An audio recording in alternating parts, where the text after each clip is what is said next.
السلام علیکم، امید کرتی ہوں آپ سب ٹھیک ٹھاک ہوں گے۔ آج میں آپ کو ایک لائف چینجنگ سٹوری سناؤں گی۔ کہتے ہیں الفاظ بہت طاقتور ہوتے ہیں، یہ دلوں کو جوڑ بھی سکتے ہیں اور توڑ بھی سکتے ہیں۔ اچھی بات کرنا صدقہ جاریہ ہے۔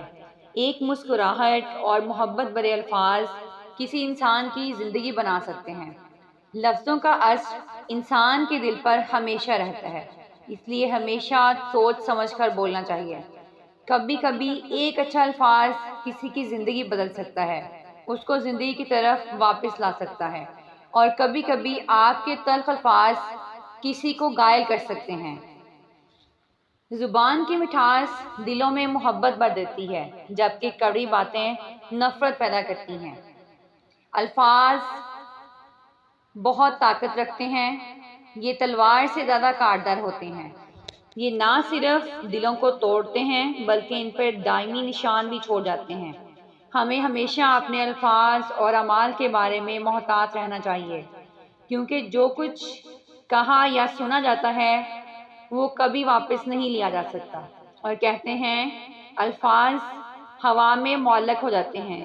آپ کسی کو جو کچھ بھی کہتے ہیں، کبھی نہ کبھی زندگی میں وہی الفاظ پلٹ کر آپ کی طرف ضرور آتے ہیں، کیونکہ یہ دنیا مکافات عمل ہے۔ اس میں آپ کسی کے ساتھ جو بھی کرتے ہیں، ایک دن آپ کے ساتھ وہی کچھ ہو کر رہتا ہے۔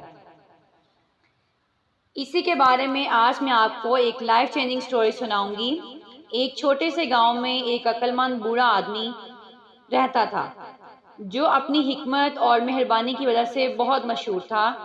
ایک دن ایک نوجوان لڑکا پریشان حال چہرے کے ساتھ اس کے پاس آیا اور اس نے کہا، استاد، میں ہمیشہ غصے میں رہتا ہوں اور مجھے چھوٹی چھوٹی باتوں پہ غصہ آتا ہے۔ میں اپنے غصے کو کیسے قابو میں رکھ سکتا ہوں؟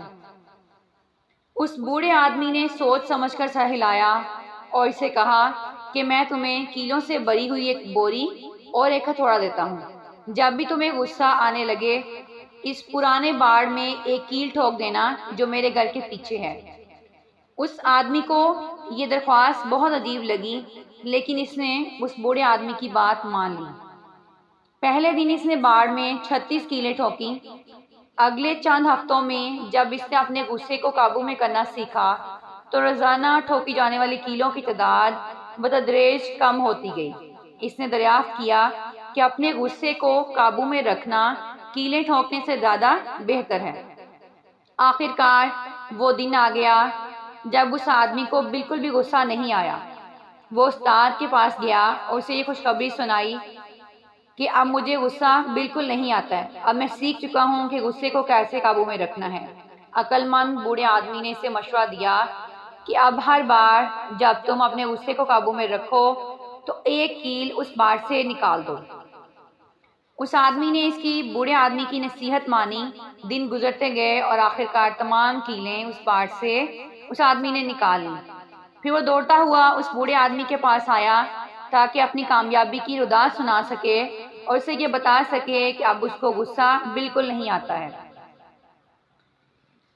جیسے ہی اس نے بوڑھے آدمی کو اپنی ردا سنائی تو بوڑھا آدمی اس کو اس باڑ کی طرف لے گیا اور کہا، تم نے اچھا کیا۔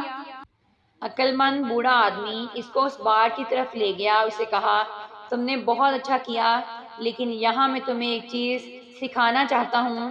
تم اس باڑ کی طرف دیکھو، کیا تمہیں اس میں کوئی نشان نظر آ رہا ہے؟ تو اس لڑکے نے جواب دیا، جی ہاں، اس میں نشان ہی نشان ہیں۔ یہ ان کیلوں کے نشان ہیں جو میں نے اس میں ٹھوکے تھے، اور اب جب میں نے اس کو نکالا ہے تو یہ نشان موجود ہیں۔ تو اس بوڑھے آدمی نے کہا، یہی تو میں تمہیں بتانا چاہتا ہوں کہ تمہارے الفاظ، تمہارا غصہ، جب تم غصے میں کچھ کہتے ہو تو یہ الفاظ دوسروں کے دلوں پہ ایسے ہی نشان چھوڑ جاتے ہیں جیسے یہ نشان تم اس باڑ میں دیکھ رہے ہو۔ تمہارا غصہ تو وقت کے ساتھ ساتھ ختم ہو گیا، لیکن یہ نشان، یہ سوراخ، یہ کبھی بھی نہیں بڑھ سکتے۔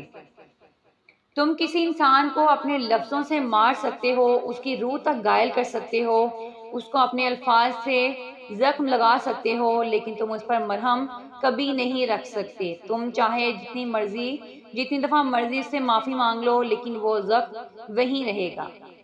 اس لڑکے نے یہ سبق سمجھ لیا اور اس دن کے بعد اس نے ہمیشہ غصے میں بولنے سے پہلے سوچا، یہ جانتے ہوئے کہ الفاظ اپنے نشان چھوڑ جاتے ہیں۔